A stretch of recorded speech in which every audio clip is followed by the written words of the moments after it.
Hare Krishna, everyone.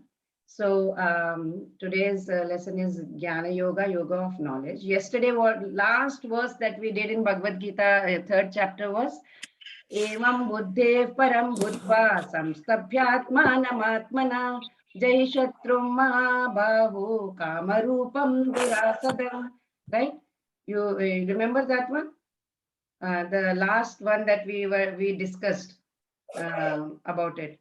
So we have discussed this point that it is all material bondage is all because of the lust that is dominating, right, on the resources of matter that we have.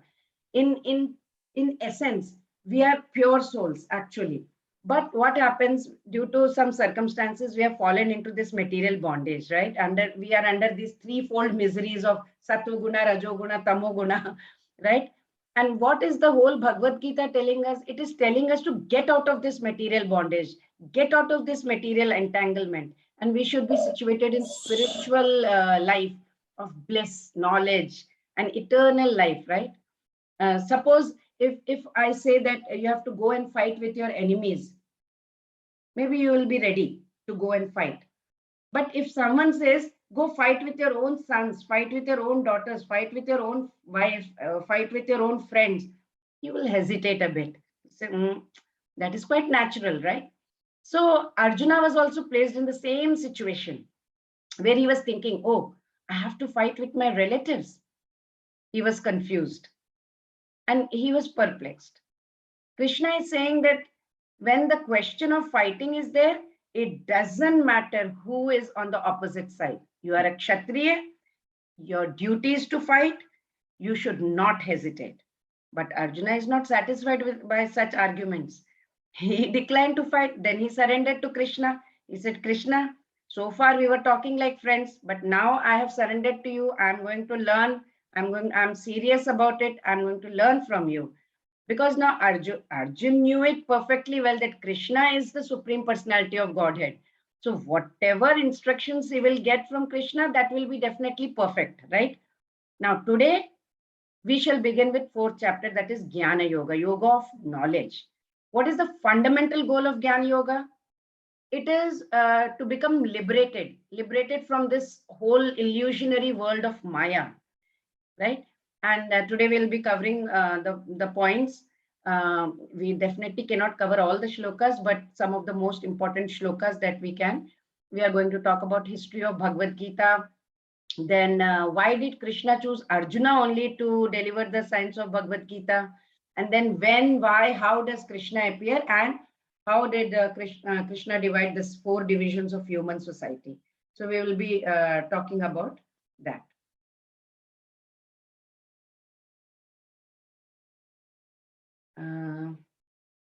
Then we are going to talk about Bhagavad Gita. Why we are giving so much stress on Bhagavad Gita? There are many books available in the market, a lot of knowledge, full of instructions. Why are we giving so much stress on Bhagavad Gita? Because it was spoken by a personality who is above all the imperfections. We have a lot of imperfections, right? We have imperfections are, we commit mistakes. We are imperfect, perfection conditioned souls, right? These conditioned souls, we are sure to commit mistakes. There is nobody in the world who can say that, boldly say that I have never ever done or ever committed any mistake in my life. Then second problem, the second imperfection that we have is illusion. We accept something in place of something, just like we are accepting that this body is me, this body is myself, which actually it's not. This is illusion. Example is like in darkness, for example, if you find there is a rope lying there, you're afraid, you think it's a snake. Actually, that's not a snake, right? That means accepting the curling rope as a snake is an example of illusion, kind of illusion. Third imperfection that we have is cheating propensity. Everyone thinks himself, I'm very clever, I can cheat others. How? For example, let's take the case of a shopkeeper and a customer. Srila Prabhupada tells about this. He says the shopkeeper thinks, I am giving him nonsense things and making profit. And the customer is thinking, oh, I'm getting it for so cheap. So they are having cheating propensity. Then we have imperfect senses. Our senses are completely blunt. The eyes that we are seeing under such conditions, you put off the light, we can't see anything. It's totally imperfect. Srila Prabhupada says, he explained over here, he said, Krishna, so this has been explained by Krishna to Arjuna, that the enemy, the formidable enemy, that last shloka that we did in last chapter, lust, that is sitting in three places. What are the three places that we discussed yesterday? Anybody remembers? Where does it sit? Anyone can tell? Sits on our mind, on our intelligence. Yes, and on our senses. So we have to deal with it very tactfully. How? How can we replace this enemy lust? We have to replace it with Krishna consciousness. For example, just like we have got a glass of water now, right? Now, if I have to fill up this glass of, I have got a glass of water here also. I can show you. Suppose I have a glass of water here, and if I have to fill this up with milk, what do you have to do? I have to throw the water and take milk. Simple. There is no other thing. Similarly, if the mind is occupied by this lust of enjoying this material world, what to do? You have to replace it with Krishna in your mind. Then you will find that the enemy which is occupying this position in the mind, it will be defeated. So what does Krishna say about the history of Bhagavad-Gita? He says, Shri Bhagavanuvacha imam vivasvate yogam proktavanaham avyayam vivasvan manave praha manurikshva kave bravit. The Blessed Lord said, I instructed this imperishable science of yoga to the sun god Vivasvan, and Vivasvan instructed it to Manu, the father of mankind, and Manu in turn instructed it to Ishvaku. Nice. Ishvaku. So, Hare Krishna. Krishna says, long ago, first of all, I described the science of yoga to Vivaswan. It was first time spoken by Krishna to Vivaswan some 120 million years ago. Vivaswan is means Surya, the sun god, the name of the sun god. And he says, Vivaswan manave praha. Vivaswan again repeated the same thing. To whom? To his son Manu. And Vivasvan manave praha Manu ikshvakave bravit. Then Manu, he told his disciple, who? Ishvaku. Now, who is Maharaj Ishvaku? He was a great king. He was the forefather of Sri Ramchandra, that ancestor, that dynasty. So you can imagine how old Bhagavad Gita is. Sun is the king of all planets, sun god, right? At present, the name is Vivaswan. Vivaswan rules the sun planet, which is controlling all other planets by supplying heat and light, right? Lord Krishna originally made Vivaswan his first disciple to understand the science of Bhagavad Gita. Gita is a standard book of knowledge, and it has been coming down from time immemorial. That is the history of Bhagavad Gita, right? Evam parampara praptam imam rajashayo viduhu sakale neha mahata yoge nashtah parantapa. This supreme science was thus received through the chain of disciplic succession, and the saintly kings understood it in that way. But in course of time, the succession was broken, and therefore the science as it appears to be lost. Parantapa, sakale neha mahata yoge nashtah parantapa. Parantapa, oh Arjuna, subduer of enemies. Krishna says, the instruction which I have imparted to sun god was coming by disciplic succession. Now it is lost. Now we have to note down this point. So yes, Srila Prabhupada, I was reading his lectures. He said, why is it lost? Do you think that there were no learned men during that time? Or there were no learned sages that time? Or there were only 1, 2, 3, some learned sages? That's what Srila Prabhupada told in his lecture. He said, but still Lord said, Krishna said, that knowledge which I actually imparted to sun god is now lost. How is it lost? Here he means by lost that the explanation in detail was lost. That was what he meant.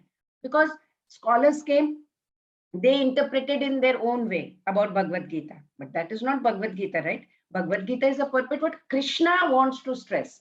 So any student of Bhagavad Gita must note that Bhagavad Gita has to be accepted in disciplic succession, as Lord Krishna says to Arjuna, that it is coming down by disciplic succession. Now you see the disciplic succession. This is the Brahma Madhva Gaudiya Sampradaya. You see the picture. All this is coming through disciplic succession. You see the 32nd last picture. You can see Swami Bhaktivedanta Swami Prabhupada. Did you see the last picture here? That is Swami Prabhupada. So we must follow the footsteps of those who are pure souls, like Prabhupada, Srila Prabhupada. Arjuna here is advised to act in Krishna consciousness and must follow in Lord's previous footsteps of Lord's previous disciples, such as sun god Vivaswan, as has been mentioned before, right? So he says, Evam gyatva kritam karma purvairapi mumukshubhihi kuru karmaiva tasmatvam purvaif purvataram kritam. He says in 14.15, he says, Srila Prabhupada explains also, he says, Sa evayam maya tedya yoga proktah puratanaha. He says in 4.3, he says, Arjuna, I'm trying to speak to you about that old system of Bhagavad Gita, old system of yoga, which I first spoke to Sun God. Why? Then he says, why are you speaking to me? Arjuna feels. Question is, you say the spirit of Bhagavad Gita is lost, and you have selected me to speak Bhagavad Gita? Arjuna is asking. He says, there are so many learned people, right? Vyasadeva, Vasishtha, so many other sages, they're still existing, right? I'm just an ordinary military man. I'm a family man. I know simply how to fight. So why me? So why are you so anxious to speak to me about Bhagavad Gita? And I'm just an ordinary man. So why? Now the reply, this is how Srila Prabhupada is explaining. He says the reply is Bhakto Sime Sakha Cheti. Like see, Bhakto Sime Sakha Cheti Rahasyam Yeta Uttamam. He says, oh my dear Arjuna, I am trying to speak to you about Bhagavad Gita because you have got that exceptional qualification which others don't have. And what is that exceptional qualification? It is very clearly made. Bhakto Sime Sakha Cheti. That is, you are my devotee. Bhaktosme. You know that I am Supreme Personality of Godhead, and therefore you have surrendered yourself to me. You have accepted me, right, as your spiritual master. You know, you are my devotee. So we have understood right here that unless one is a devotee of Lord Krishna, it is not possible to understand what Bhagavad Gita is. You have to surrender first of all. First of all, have faith, surrender. It is not possible otherwise. Nobody can understand Bhagavad Gita unless he is a devotee of Lord Krishna. That is the first qualification. It is very clearly said over here, very clearly. But how? Now Arjuna has a question. But how? You are my contemporary. Aparam bhavato janma param janma vivasvatah kathame tadvijaniyam tvamadau proktavaniti. Arjuna said, the sun god Vivasvan is senior by birth to you. How am I to understand that in the beginning you instructed the science to him? Arjuna is asking, how did you teach sun god Vivasvan? Fact is actually Arjuna is not inquiring for himself. Okay, he is for those who do not believe in Supreme Personality of Godhead. He is asking. He is a great devotee of Krishna, right? Undoubtedly, he is above any misunderstanding of transcendental position of Krishna. Krishna says, many births, both you and I have passed. I can remember all of them. But Arjuna, you don't. He says, Shri Bhagavanu Vacha Bahuni Me Vyatitani Janmani Tavacharjuna Tanyaham Veda Sarvani Natvam Vetha Parantapa. Translation is there near the picture. So Krishna says, Sorry, Malati. So Krishna says, many births both you and I have passed. I can remember all of them, but you cannot, Arjuna, O subduer of the enemy. yes. So he says, even you don't remember, I remember. And what does Brahma say about Lord Krishna in his form? In Brahma Samhita, he says, Advaitam Achyutam Anadim Ananta Purusham Adyam Purana Purusham Navayovanam Cha Vedeshu Durlabham Atma Bhaktau Govindamadi Purusham Tamaham Bhajami. What does it mean? It means I worship. Brahma is saying, I worship Supreme Personality of Godhead Krishna, Govinda, who is original person. He is absolute, he is infallible, he is without beginning. Although expanded into unlimited forms, he is still the origin. He is the oldest and he is the person always appearing as a fresh youth. Nava Yovanam cha. Nava Yovanam means new, fresh youth, always. Devotees like Arjuna, they are constant companions of the Lord. And whenever Lord incarnates, associate devotees also incarnate. He comes with his whole management, whole team. So in order to serve the Lord in different capacities, right? Arjuna is one of these devotees. And in this verse, it is understood that some millions of years ago, when Lord spoke this Bhagavad-Gita to sun god Vivaswan, Arjuna, maybe in a different capacity, was also present. But the difference between the Lord and Arjuna is that Lord remembered the incident because he does not change. His Sat Chit Ananda body, transcendental body, is Advaita, which means there is no distinction between his body and himself. Whereas Arjuna could not remember. That is the difference between ourselves also, living entities, and the Supreme Lord Krishna. Although Arjun addressed herein as mighty hero, right, who could subdue the animals, Parantapa means mighty hero who could subdue enemies, he's still unable to recall what had happened in his various previous births, right? So Krishna is eternal. Krishna is unborn. Krishna is Govindam Adi Purusham. See here in Brahma Samhita, it is very written. If you get a chance, read Brahma Samhita. It is written, Ishvara Paramah Krishna Satchidananda Vigraha Adir Govindaha Sarvakarana Karanam. Brahma is glorifying Krishna here. The meaning is Krishna, who is known as Govinda, Supreme Godhead. He is eternal, blissful. He is having a spiritual body, Satchidananda Vigraha, Sat Chit Ananda Vigraha. He is origin of all. He has no other origin. He is prime. He is Sarvakarana Karanam. He is the cause of all causes. He is Sat. He is eternal. He is Chit. He is having absolute knowledge. Ananda, absolute bliss.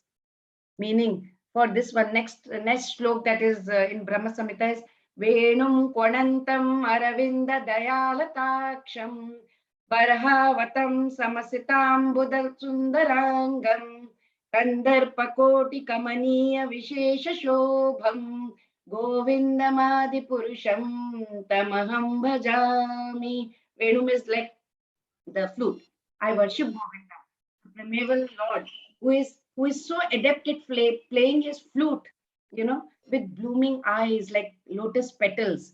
His head is decked with peacock feathers, right? And with a hue of blue clouds. And his unique loveliness, charming millions of Cupid. Calm there, you say, Cupids. That is how he is glorifying, Brahma is glorifying Krishna. Now, Brahma's life, this is all mathematical calculations, so I'll just go through it overall. The rest, when I share the PDF, you can go through it. This Kali Yuga is 4,32,000 years that you can see. Then comes Dwapar Yuga, which is double the time. Kali Yuga 3 times is Treta Yuga, and 4 times is Satya Yuga. You can multiply and see that. And 4 yugas is 1 Divya Yuga. 71 Divya Yugas is called 1 Manvantra. Then 14 Manvantras and 15 Sandhyas is called 1 Kalpa. That is a day of Brahma.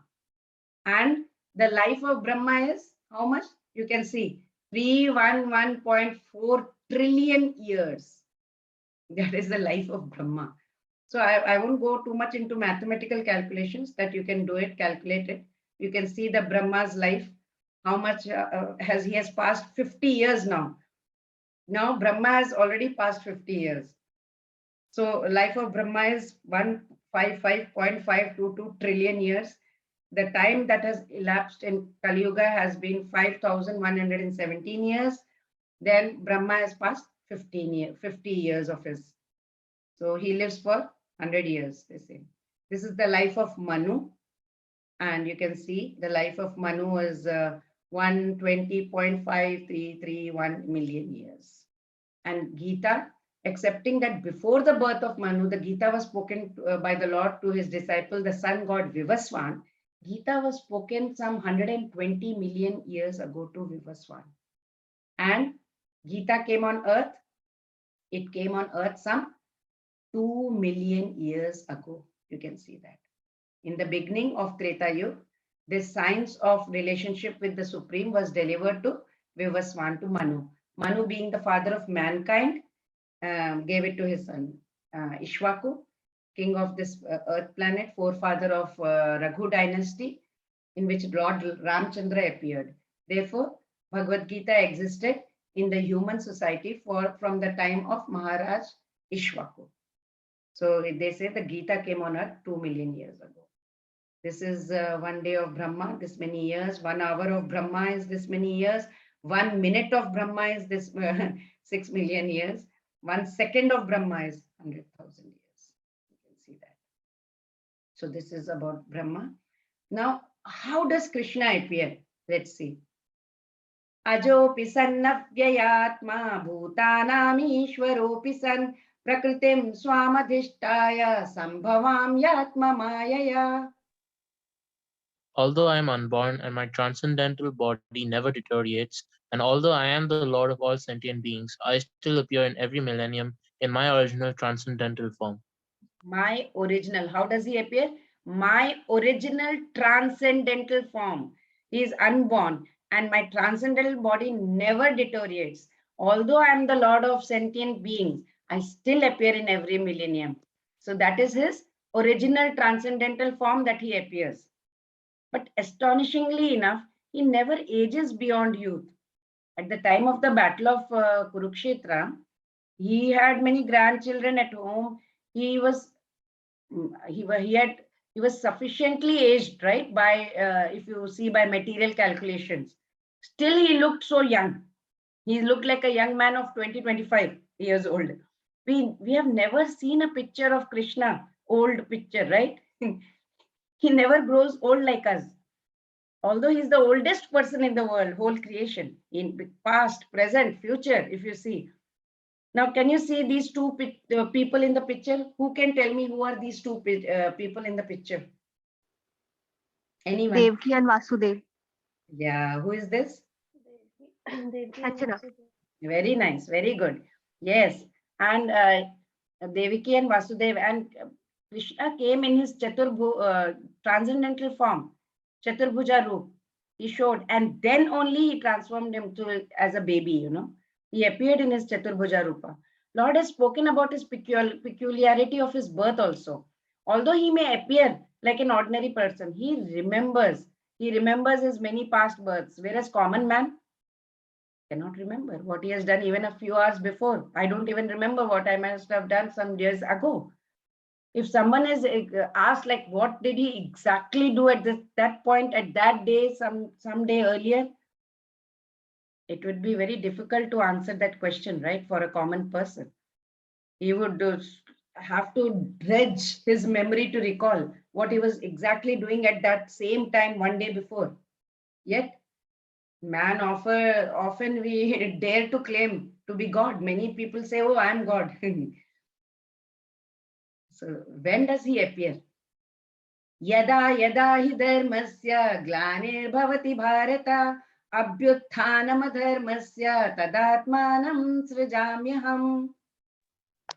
Whenever and wherever there is a decline in religious practice, O descendant of Bharata, and a predominant rise of irreligion, at that time I descend myself. That is when he appears.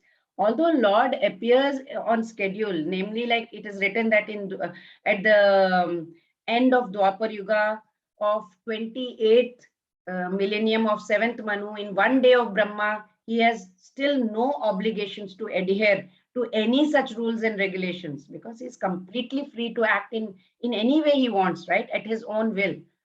He therefore appears by his own will whenever there is irreligion. That's what he said. Predominant rise of irreligion. Whenever it is there and disappearance of true religion is there, he comes. The whole purpose of the mission of incarnation is to arouse Krishna consciousness everywhere, right? What do you see in the picture? What is happening?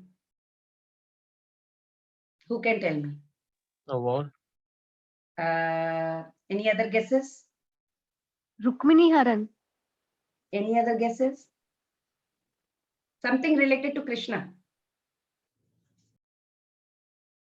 Baby Krishna? Before he was born? Ma'am, there are a lot of Kans Atyachar is there. Tons. Who is he trying to do atyachar on? On the ladies? Oh, Vasudeva and Devki when they were married. Yeah. Yes. When they got married and they were coming, there was an Akashwani, right? Anyone Yes, knows the yes. story? What happened? Tell me. Yes, there was a Akashvani by a saint that the eighth son of Devki will kill you. So then Yeah. he tried to kill Devki, And and then Vasudeva stopped him. by saying, I will kill all your children. yeah. So why does Krishna appear?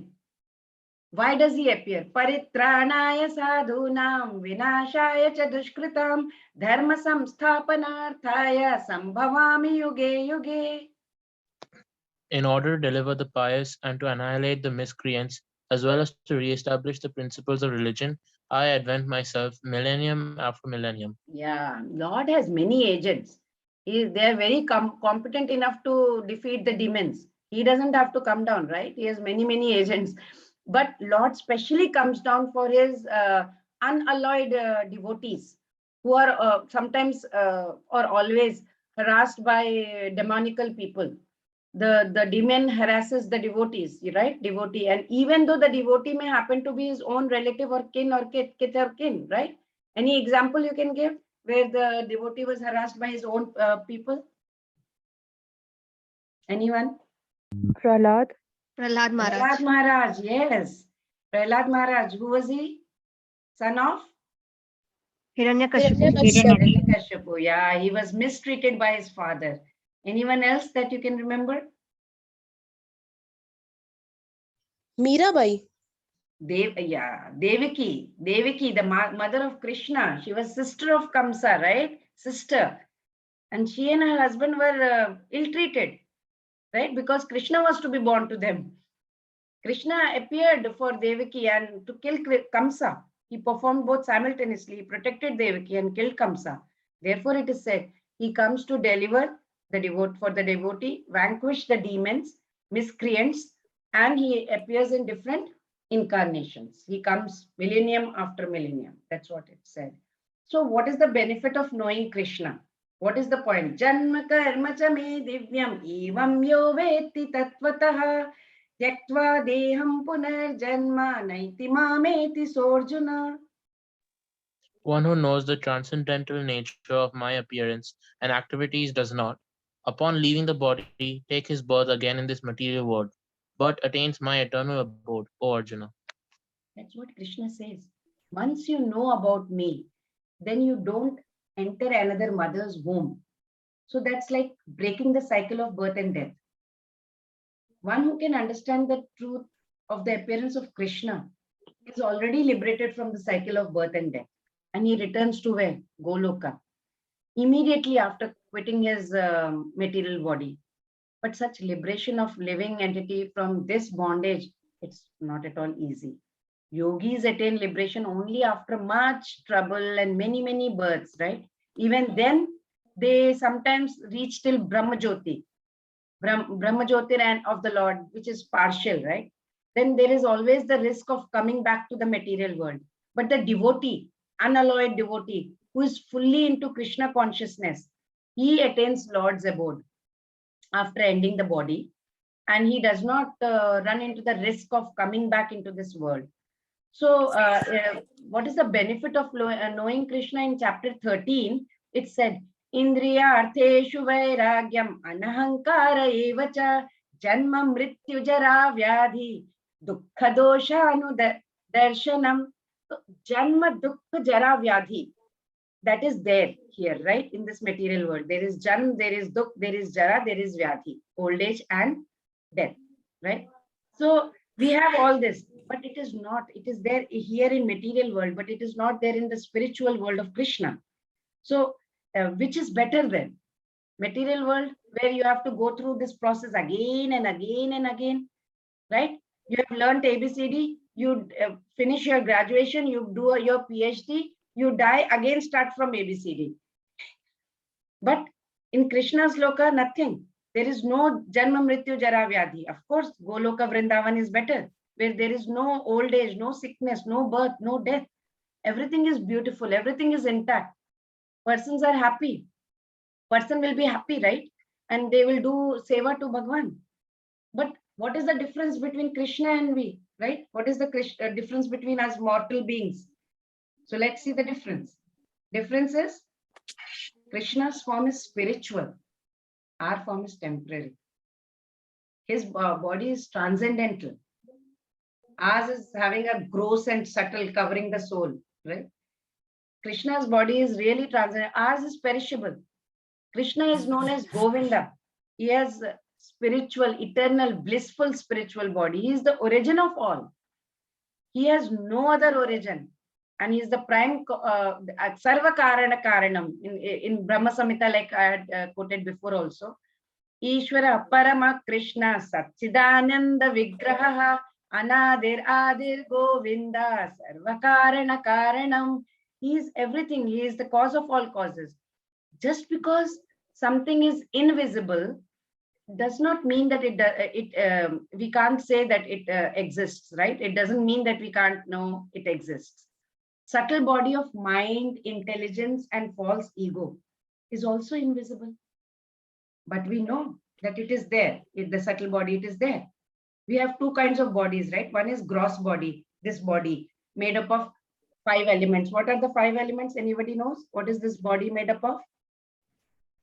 Water, Earth, fire, Yes. ether, Air Ma'am, and there is a Space. yes. Very sloka nice. jal pawat gagan samira panch tattva mil bana sharira. Oh, very nice. Very good.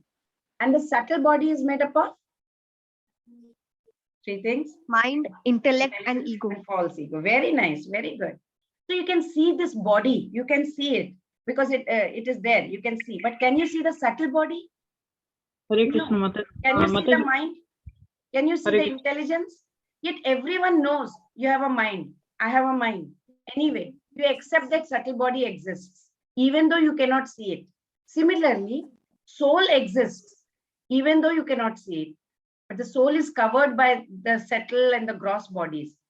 What is known as death is the annihilation of the gross body, the outside body. The subtle body remains and carries the soul to a place where he can again grow another material body, just suitable for fulfilling the desires of his mind. God, the difference between us and God is always young, same, permanent. We are temporary. Krishna's form is spiritual. We have a physical body that keeps changing. He and his form, they're same. Our body is different, right? Body is different from soul. He controls the 3 gunas, sattva guna, rajas guna, tamo guna. These are the 3 gunas, right? With 3 modes of material nature. He controls it. But we are controlled by the 3 gunas, sattva guna, rajoguna, tamo guna. Right now we are all here sitting and studying Bhagavad-Gita. So we are in sattva guna. But we are like puppets in the hands of these 3 gunas all the time. So who can tell me why did Krishna appear? Anybody who remembers why Krishna appeared? There were 3 reasons. Mataji, one is the rise of a religion over religion. Why did he come? Why did he appear? to give He appeared to protection protect his to devotees. Yes, ma'am. As you earlier you told the shloka yada yada hi dharmasya glanirбhavati bharata abhyuthanam adharmasya tadatmanam srijamyam. So to protect his devotees, to again re-establish the religion, dharma, I think. Yes, very nice, Pooja. To protect his devotees, to destroy the demons, and to re-establish the principles of religion, right? So let's see. Has anybody in history be able to know Krishna? Vitaragabhaya krodha manmaya mamupashita bhavo jnana tapasa utamadbhavamagata. Being freed from attachment, fear, and anger, being fully absorbed in me and taking refuge in me, many persons in the past became purified by knowledge of me, and thus they all attained the transcendental love for me. Very difficult for a person who's very materially affected to understand the nature of Lord, right? To know. In Krishna, in chapter 7, he says, Bahunam janmanam ante jnanavan mam prapadyate vasudeva sarvamiti samahatma sudurlabha. He says, after many births, many deaths, he who is actually in the knowledge surrenders unto me, knowing me to be the cause of all causes. But such a great soul is very rare.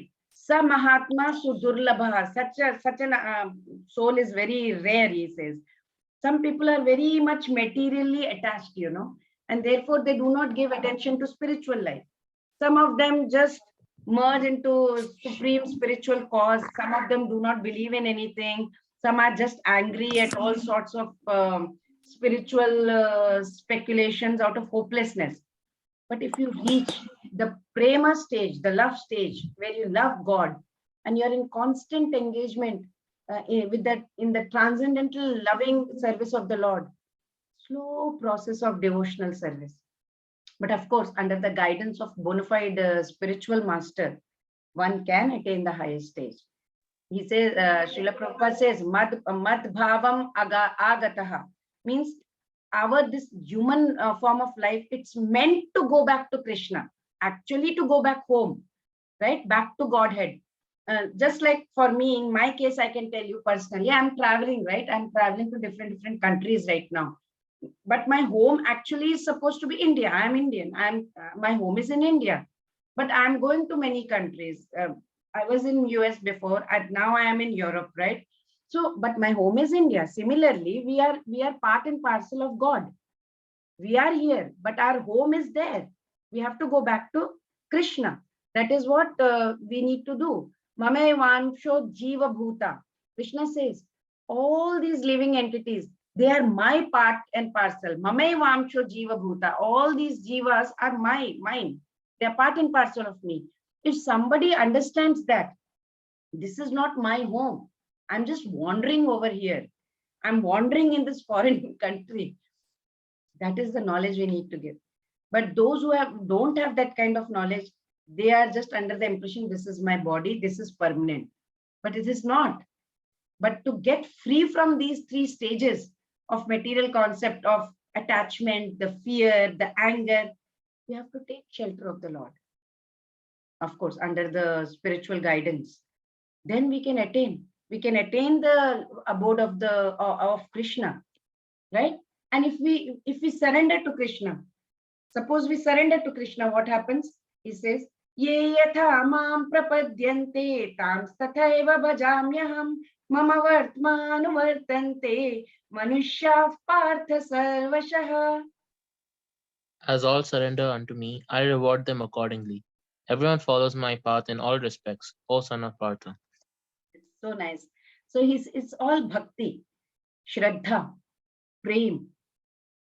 If we are, so for example, if I'm going to be very rude, why will anybody come to me or listen to me? You have to have that love. Look at the picture. First picture where the cow is lying at the feet of Krishna. The cow's love for Krishna, for the Lord.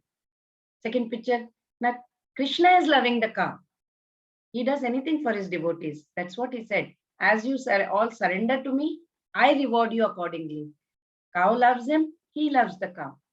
Then you see the third picture where the gopi is serving. the Lord, his friend. And then in the fourth picture, you see Krishna massaging the feet. He will do only for his devotees.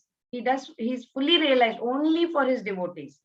Krishna reciprocates with his to his pure devotees in his transcendental attitude, just as devotees want him. There will be some devotee who may want Krishna as Supreme Master. There will be some devotee who may want him as personal friend. Some devotee may look at him as his son. Still another one as his lover. Krishna rewards all his devotees equally. That's what he said. As all surrender unto me, I reward them accordingly. Whatever way you love, I will reward you accordingly. According to the different intensities of love for him, he will reward accordingly. That's what he said. Kankshantah karmanam siddhim yajanta iha devata Shipram himanushe loke siddhir bhavati karmaja. Men in this world desire success in fruitive activities, and therefore they worship the demigods. Quickly, of course, men get results from fruitive work in this world.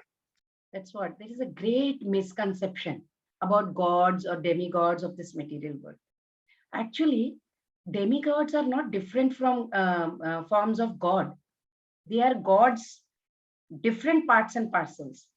However, foolish people, Srila Prabhupada says, Krita Jnana, worship the demigods. Why?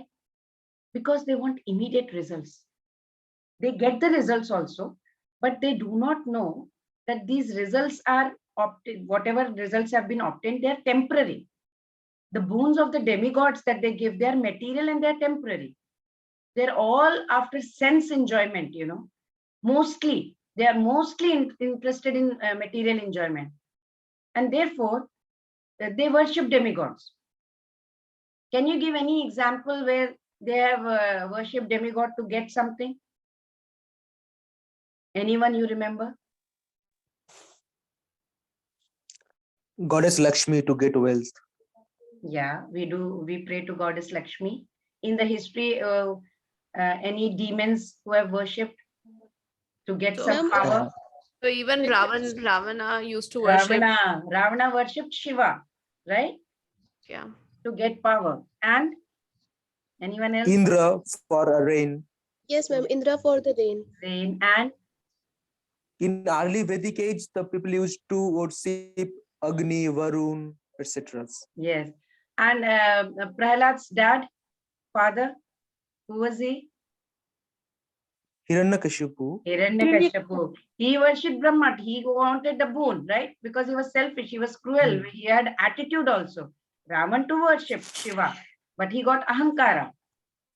Did they have pure bhakti? If he had worshipped Krishna, would he have got the result so soon? You do good, you get immediate benefit from demigods, but complete surrender to God. And you have to go to Golok Dham. Complete surrender. Supreme God is one. Krishna and demigods are, Krishna has delegated demigods with power. He has given these powers to them to manage the whole world. The intelligent person, he will be in Krishna consciousness. And he has no need to worship demigod for some immediate temporary results. This verse here indicates that people are rarely interested in Krishna consciousness. They are mostly interested in material enjoyment. And therefore, they are worshipping some powerful entity just to get immediate results because they think they are going to live here permanently. Chaturvarnyam maya srishtam gunakarma vibhagashah tasya kartaram apimam vidya kartaram avyayam. According to the three modes of material nature and the work ascribed to them, the four divisions of human society were created by me. And although I am the creator of the system, you should know that I am yet the non-doer, being unchangeable. What are varnas? Chatur Varnyam. He made 4 varnas, as you can see in the picture. Brahman, the priest. Kshatriya, the soldier. Vaishyas, the business people. Shudra, the labor class. But if a person is born in Brahmin caste, and he is eating meat and he is doing everything wrong, he's not a Brahmin. And a Shudra who does his work sincerely, does not cheat, then he is a Brahmin. Lord says, Chatur Varnyam Maya Srishtam Guna Karma Vibhagasha. According to the guna he is made.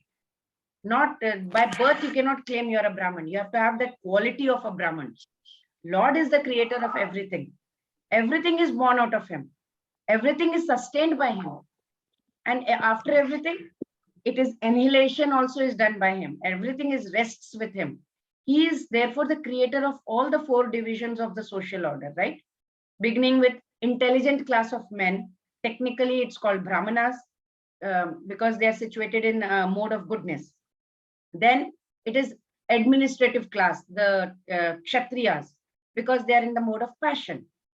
Then the Vaishyas, because they are in the mode of passion and ignorance. And Shudras, the laborer class, they're situated in the mode of ignorance. In spite he has created all these divisions, he does not belong to any category or any division because he is not one of them, right? He is not one of the conditioned souls. We are conditioned souls. He doesn't, he has nothing to do with it. Namam karmani limpanti name karma pale spruha iti mam yo bijanati karma birna sabadhyate. There is no work that affects me, nor do I aspire for the fruits of action. One who understands this truth about me also does not become entangled in the fruitive reactions of work.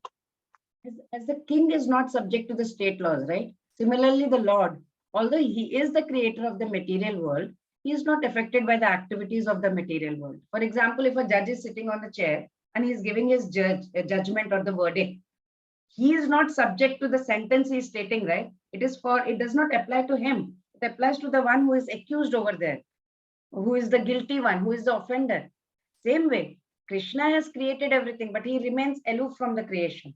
Whereas we are entangled in the fruitive results of these material activities.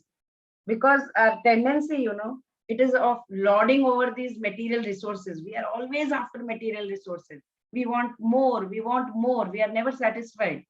So, for example, if Srila Prabhupada explains, he says, if a proprietor is there or a owner of a factory, he is not responsible for the right or wrong actions of his workers, which they do it personally.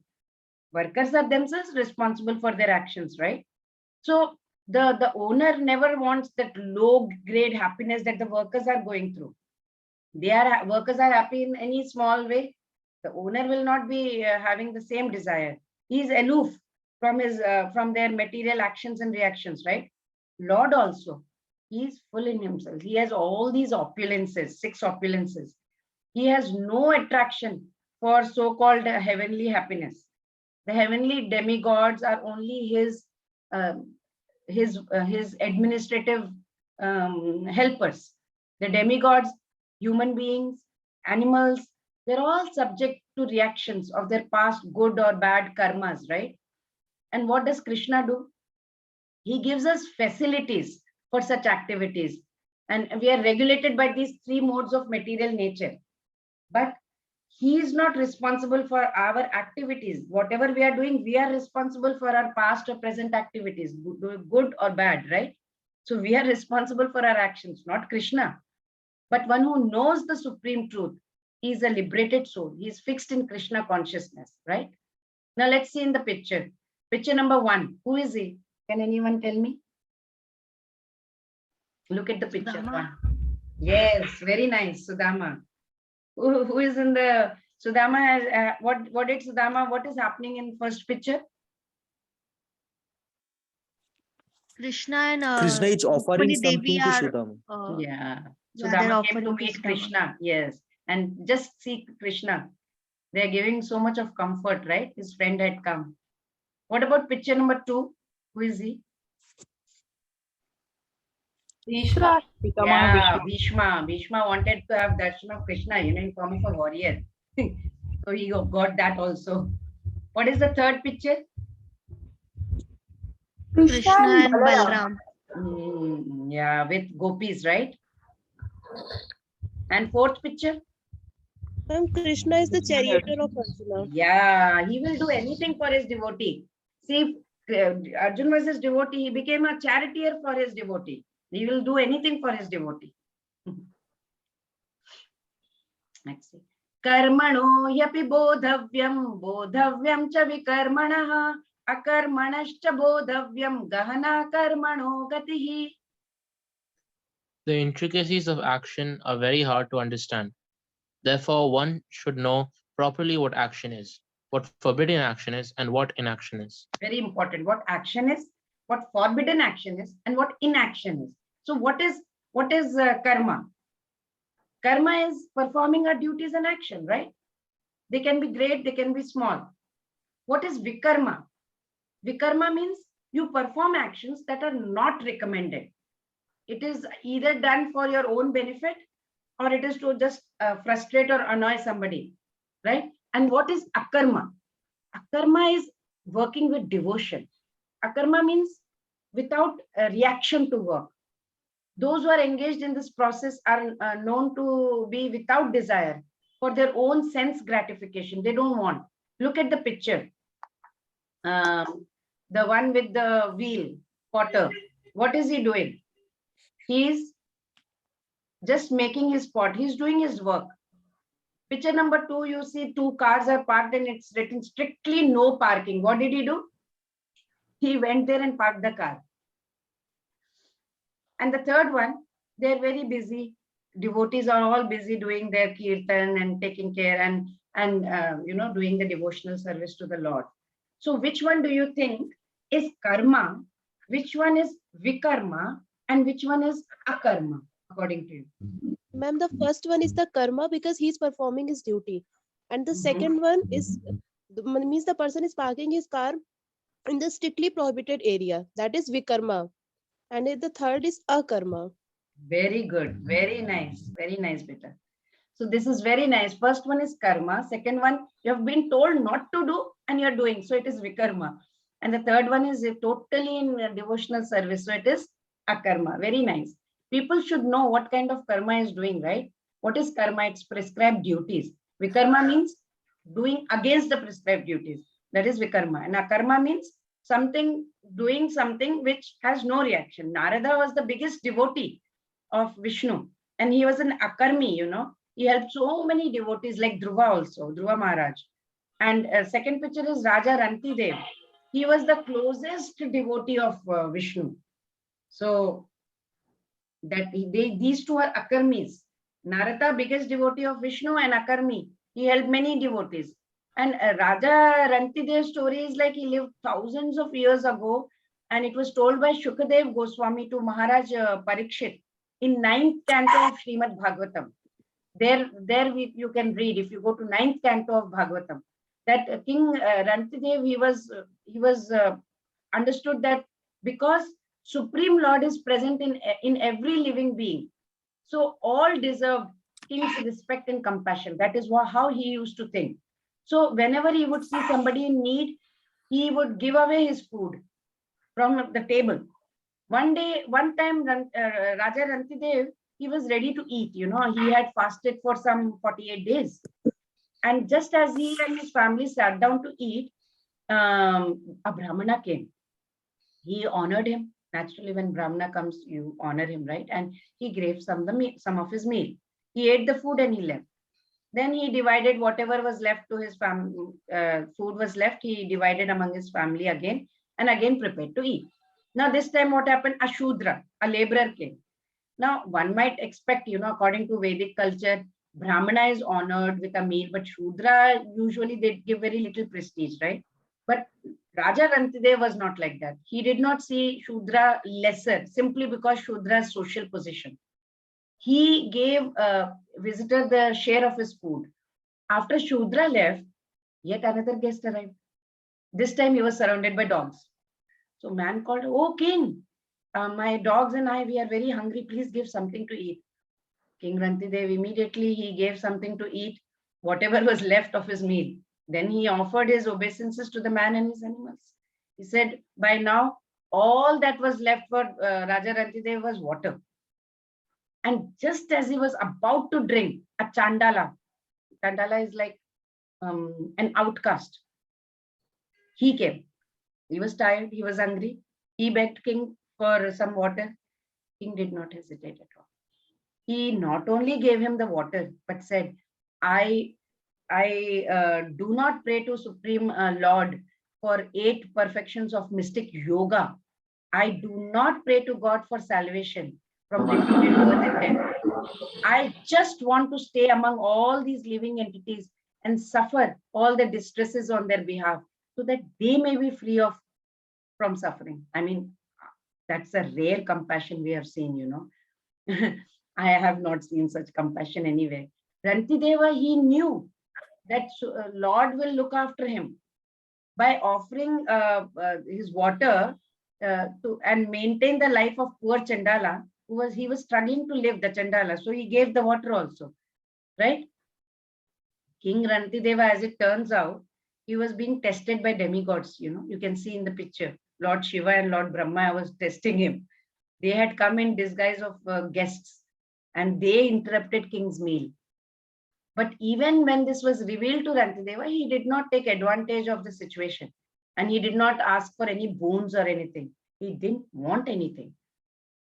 Srimad Bhagavatam, it goes on to explain that everyone followed the principles of King Rantideva. Whoever followed became a pure devotee of the Lord. They were also equally freed from this material suffering. Shukadev Goswami told to Maharaj Parikshit, because King Rantideva was a pure devotee, always in Krishna consciousness. He was free from material desires. He was free from all Maya. He was away from all this. Maya actually just vanished, exactly like a dream, you know. Can you imagine having King Rantideva in this modern society now, in our Kali Yuga? The compassion is very rare. We are so used to seeing our politicians, they are giving such compassionate speeches, you know, statements, only till they are re-elected. And we are also suspicious of these charitable organizations also, because there are so many we have found to be corrupt also. But King Rantideva was a king.